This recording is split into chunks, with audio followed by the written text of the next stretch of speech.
வீட்ல இருக்கிற பூச்செடிக்கு வந்து காலைல தண்ணி விடுறதோட சரி. அதுக்கப்புறம் அந்த பூக்கள போம்போது, வரும்போது ரசிக்கிறேன் அவ்வளோதான். மாவாட்டும் போதெல்லாம் வந்து அரிசி தண்ணி ஊத்திட்டு இருந்தேன். அது வந்து இப்ப சுத்தமா வந்து நிறுத்திட்டேன். எரு எடுத்துட்டு வரணுன்ட்டு தான் கழனிக்கு போறேன். ஆனா பாத்தீங்கன்னா, அங்க போனதுமே சுத்தமா வந்து மறந்தே போயிடுறேன். எது எப்படி வேணா பூக்கட்டுங்க. இந்த ரோஜாக்கெல்லாம் ராணியா இருக்கிற பன்னீர் ரோஜா மட்டும் எப்பவும் போல பூக்கள் வந்து குடுத்துக்கிட்டே இருக்கு. கனகாமரமும் வந்து நல்லாவே பூத்துட்டு இருக்குது. ஆனா பறிக்க தான் இப்ப வந்து நேரம் இல்லாத போயிடுச்சு. கனகாமரமுடைய 2, 3 கட்டிங்ஸ் மட்டும் எடுத்துட்டு போயிட்டு கழனியில கேன்லாம் கட் பண்ணி வைக்கலான்ட்டு பாக்குறேன். அதுக்கு வந்து டைம் இல்லாத போயிட்டு இருக்கு. அதுக்கப்புறம் சாயங்காலம் போல கழனிக்கும் வந்து போயிட்டேன். இன்னைக்கு வந்து சிறுகீரை தான் வந்து அறுவடை பண்ணிட்டு இருக்கேன். சிறுகீரை பார்க்கறதுக்கு சிறுகீரை மாதிரியே இல்லைங்க. நல்ல பெரிய கீரையா வந்து இருக்கு.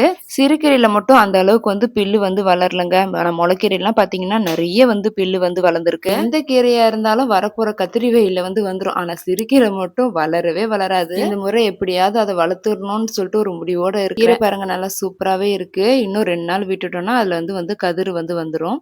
அடுத்த நியூல பார்க்கலாமா? பாய்.